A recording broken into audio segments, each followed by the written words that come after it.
Welcome to the SOB radio show, where we have fun, interesting guests, and hot topics. Each week, we offer insights into music, fashion, health, fitness, and humor. Do you have the perfect guest for us to interview? I want to know.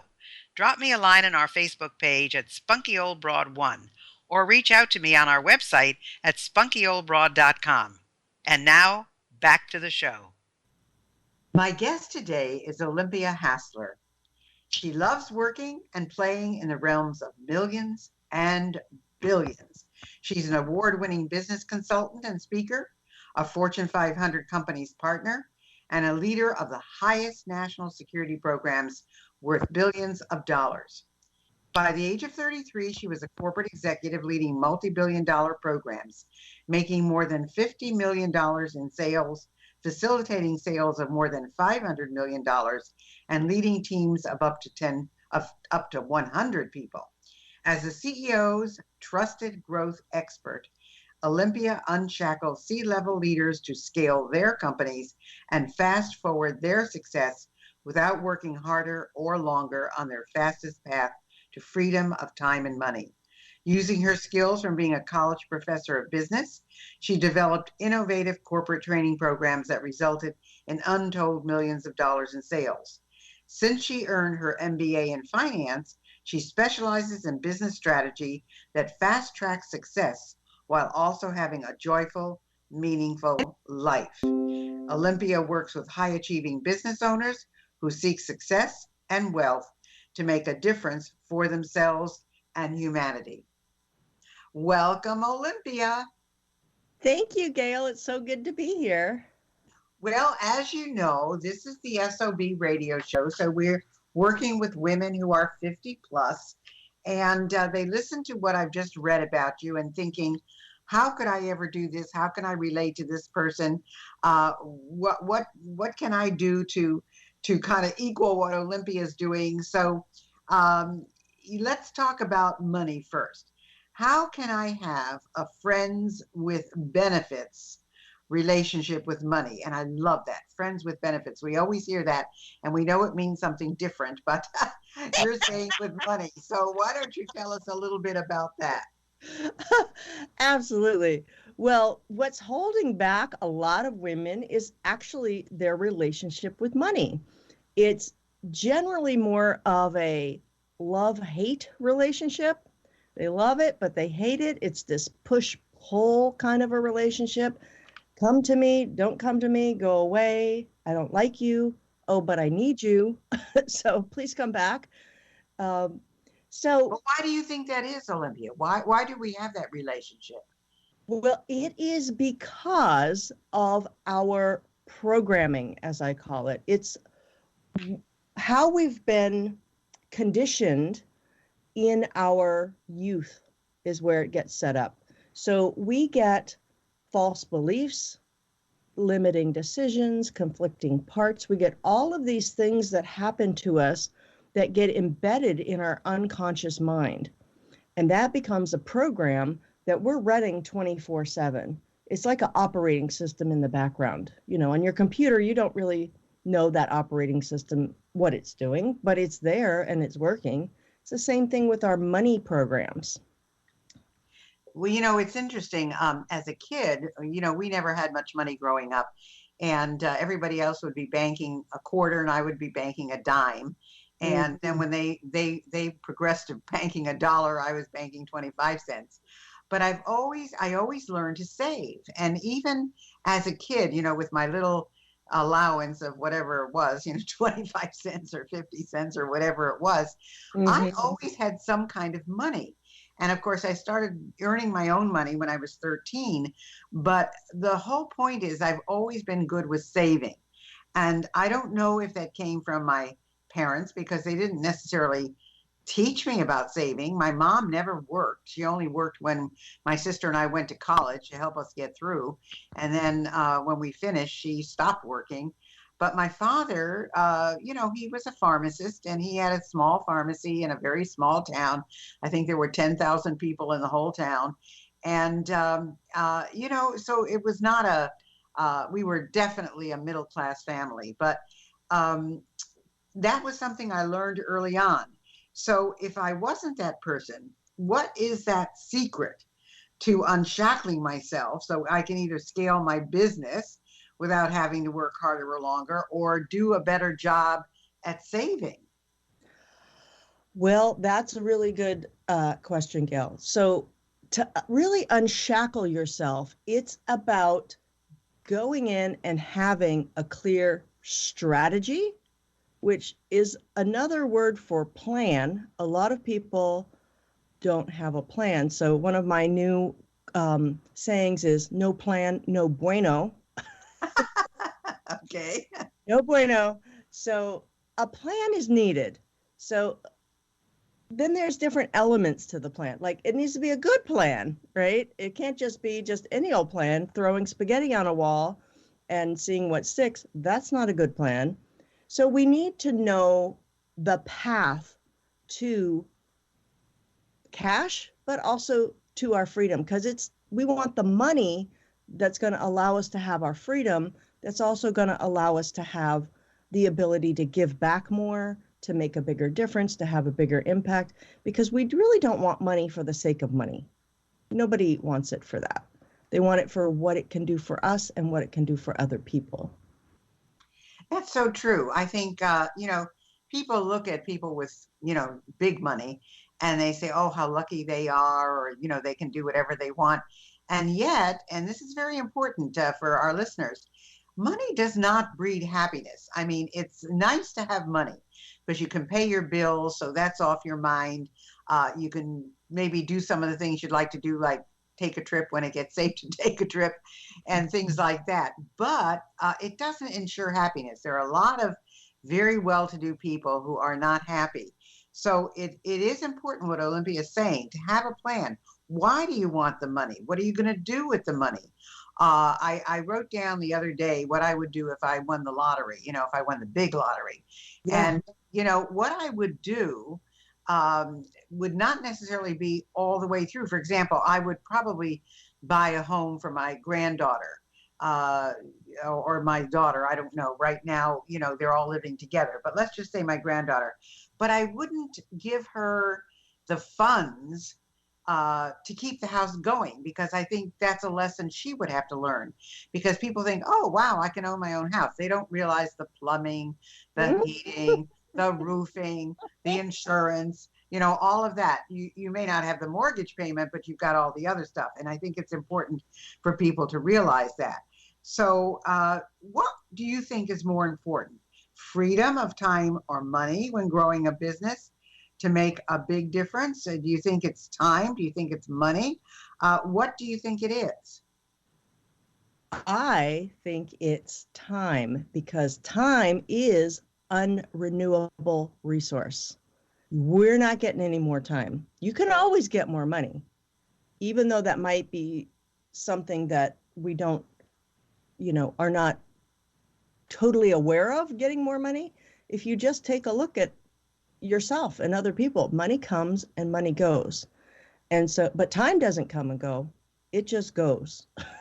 So we need to make sure that we are using our time wisely and we are protecting our time. That's another part of having that plan we talked about. The plan is how you're going to use your time to get to your goals, to get to whatever it is you want. And I also want to share a little story here about Bill Gates. This is actually referring to the unshackling question that we just had. I saw him interviewed one time, and the interviewer was enamored with how much wealth Bill Gates had. Bill was not that enamored with it. I mean, of course, he's appreciative and grateful, but he told the interviewer that I can only use so much money. Like, it only has value of so much to me. I can only buy so many houses. I can only take so many vacations. There's a limit to really how much money I can spend and enjoy spending.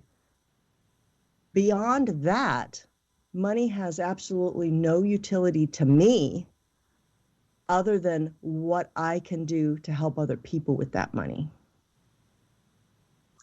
And of course, that's what he's doing with his foundation and Hmm. the millions that he gives away. And from what I understand, and I may be wrong, he's making sure that his kids are taken care of. But after that, they're not inheriting his money. He's giving it all to charities and the foundation he has, and so forth and so on. So it's so true. I mean, you can just do so much and have so much, and time. So it's important. Time is money, and Yeah. so you need to be able to take a look at how you're spending that precious amount every single day, because now you got a lot of it, and so you don't waste it. Make sure that you're using it properly. So this is another situation that I think women have, and that's to command premium prices. People are always saying, well, not always, but they're very often saying to women, you've got to raise your fees, or you've got to raise your money vision. So what do you think about that? Why do women hesitate to do that? They hesitate because of that programming that we talked about earlier. And I'll give you some specific examples here. These are false beliefs that we have adopted into our operating system, so to speak. And it really acts like a virus. So one of them is, I'm not good enough, or I'm not worthy enough.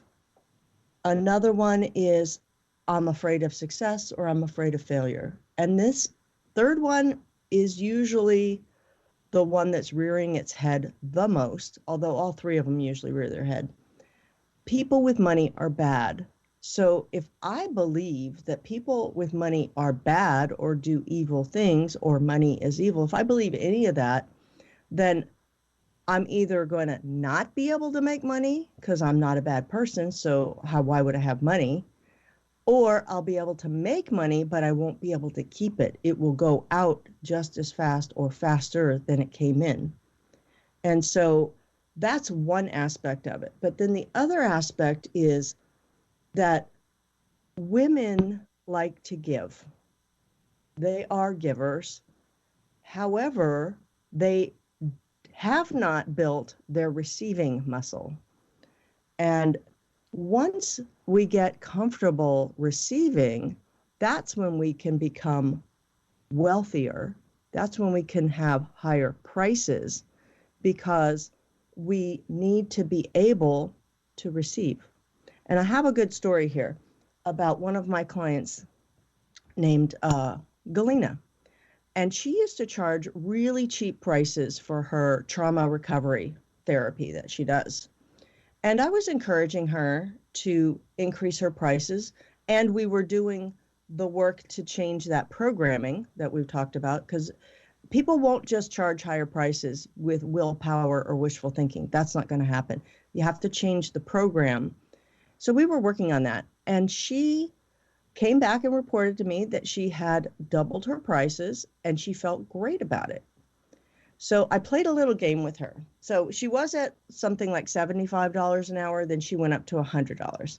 So I pretended like I was a client, and I asked Galena, I said, okay, I'm a client and I want to charge, or I want to pay you $50.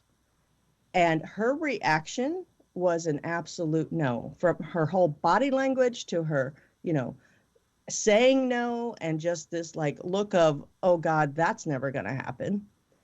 So then I asked her, okay, I'd like to pay you $100. Would that be okay? And her whole body, her whole persona, her words were like, yeah, okay, that's great. That's my price. Then I went the other way, which a lot of people don't think about. And I said, okay, Galena, I'm going to pay you $150 an hour. Would you receive that? And her body language was like there was a saber-toothed tiger chasing her. It was all scrunched in, saying no, no. I mean, it was a very clear no. So that's a little trick that I use with people to see if they really are ready and able to charge higher prices. That's interesting. I am amazed. I never was, I don't think, even though I was raised, I said, in a family that didn't have a lot of money, I don't ever remember being told that people who had money were not good people. So that is, of course, negative programming, and I can't even believe that. But it is sometimes hard within yourself to think that your value is such that someone would pay X number of dollars for it. I mean, it just is impossible to some people. And yet, I know people who charge, for example, you know, I'm in a lot of mastermind programs that charge $100,000. And I think, I don't think I'd ever pay that. Mm-hmm. But, you know, then again, if I had it, maybe I would. I don't know. Because it's a business expense. So, I mean, it would be tax deductible. But Mm-hmm. I don't know. So, you know, what's the price I'm paying if I don't, what you call, detox my money blocks? Well, it's a very high price. It affects every aspect of your life. So it affects relationships, health, career, money, spirituality, and personal development. All of those are affected because the same program that runs money is part of the same program that runs all those other areas. That's And amazing. Amazing. and the other price that's being paid is not about you yourself, but I like to think of it as you're robbing other people of their joy and their destiny, because we're all connected and we all have our parts to play, just like in a movie. And each of us is relying on the other to play their part and to step up and to offer their gifts. And if they're not doing that, then other people are not able to fulfill their purpose. That's amazing, Olympia, because, you know, you just don't think that all this is going on in someone's mind. But I think people have to look at, if you are in business, what's your overhead? You know, what is your cost of doing business? And what's the cost every day of you opening shop? I mean, even though you may not be physically opening shop, but opening shop and doing what you do. And what does it take to cover it? And what do you have to produce on a daily or weekly or monthly basis to cover it? And then what do you pay yourself? And then what do you pay your employees? And are you ever going to do bonuses? And of course, there's a lot of other things you have to have, insurance and just so many things. So you're right. I think money blocks are something that is put into you from the very beginning. And look, there are hustlers and there are non-hustlers. And so there are people who can figure it out. And then there are people who invent something like Bill Gates, you know, and it reaps billions. So if I know, if I'm aware that this is happening, what's stopping me from seeing this and eradicating all of this? Aha, good question. So what is stopping us is it's basically our fight, flight, freeze response. It is part of our nervous system. So our nervous system, its whole job is to keep us safe and alive, basically. So part of our brain is called the amygdala, and it is a reptilian. It's left over from being from reptilian days, and it's very simple. All it knows is, am I safe or am I in danger? And if it determines that I'm in danger, which oddly enough, it can interpret all of these money programs as being in danger, because where it goes is, okay, I don't have enough money, so I'm not going to have a house. I'm not going to have the safety of a house. I'm not going to be able to have food. I'm going to be homeless. People are going to attack me because I don't have a house. And ultimately, I'm going to die. This is what the amygdala goes to. So when that happens, it is as if we're being chased by a saber-toothed tiger, because that's what it comes from, our caveman days. It's meant to keep us safe. And we use our senses, all 5 senses go into, they are the input to the amygdala for the amygdala to determine, am I safe or am I not?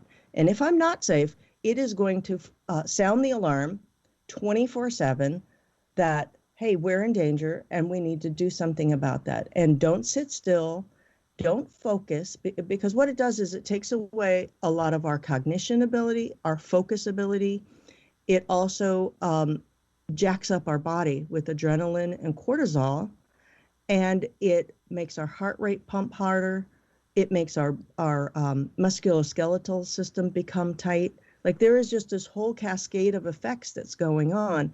And then it becomes a feedback loop back to the mind. So as all these things are happening, it goes back up to the amygdala, and the amygdala goes, aha, I knew it. Bad things are happening. We're in more danger than I thought. We're going to have to ratchet this up. Well, I would think that people are probably in that state now more than ever, because they're not getting paid. Their Yep. bills go on. Yep. Congress can't make a decision. It just, I would think that, oh, everything I ever believed is coming true. I can't support myself. I can't support my family. We're going to go hungry. What do we do? I'm sure all of that is going on in many people's minds at this particular point. The other one is, I've worked so hard. I put my life's earnings and my whole being into this business, and now there isn't one. I mean, that is certainly the case for small restaurants and small business owners and people who have just been literally, put out of business. I mean, they just are not able to survive. And although, a lot of people have done that famous word pivoting and figured out a way to do what they do in a different way, there's still a lot of people who are suffering. I mean, there's no question about it. So, I would think that a lot of these old memories, Olympia, they would be coming back to haunt people. And, I can't even imagine what some people are going through, because, what about that single mom with 3 kids, and that her only means of support is what she's bringing in herself. And she's probably in a low paying job, which has probably been eliminated. And so, and that's the other thing. There is no, people talk about the new normal. There is no new normal. There just is what is. And, the normal is not coming back. Everything that we have learned in the past is going to look different in the future, because it's not coming back the way it was. And I can just list business after business after business. I did a program for my business networking group, and I showed them how, the contact isn't there anymore. I was giving the example of banking, for example. Now you can do all your banking by taking a photograph of your check and sending it in. So you never really have to have a conversation with your banker. And when you go for that loan, they don't even know who you are. You can buy a car now online and have it delivered to you. You can declare bankruptcy over the internet. You can pump your own gas and never go into the gas station to buy those little treats that you used to. I mean, there's so many ways that, in fact, I saw on one of the future things that I belong to, now you can even get a massage by a robot. You don't need a live massage therapist. So, I mean, things are just going to look so different. So we have about 2 minutes left in this segment. Any last thoughts about what we've been talking about for our audience? Absolutely. Well, I want to just share something else with you. I created a 30-day Facebook series of videos called Money Fear is Real and How to Change It, specifically for the fear that people are feeling during this quarantine. And I just did that for free because I just wanted to help humanity. That really, it gives them specific techniques to help reduce their fight-flight response so that they can get back to some normalcy and be able to function. Oh, that's wonderful, Olympia. So they just go to your website, which is what, womenchoosewealth.com, correct? It's actually not on the website, Gayle. It's on my YouTube channel. That would be the best place. Okay. Women Choose Wealth, my YouTube channel. All 30 videos are there. They're totally free, and they're for anybody. And is that under your name? It's under Women Choose Wealth. Women Choose Wealth on YouTube. Mhm. Okay, well, this gives us something to look forward to, and 30 days of videos. I mean, come on, if she can't change your mind in those 30 days, then something's wrong. Something is wrong. So, wow. All right. Well, thank you. Hold on, folks. We're heading into our second part pretty soon. We'll be right back. Hi, this is Dr. Gayle, and I wanted you to know I have a whole bunch of other things to offer you. If you go to spunkyoldbroad.com, you will see an array of SOB stuff for sale and all our latest products and additions. If you're interested in getting on TV, I have a brand new course, Get on TV. And if you want to start your own business, you'll want my SOB Guide to Business Success. I know you'll love them all. I guarantee it.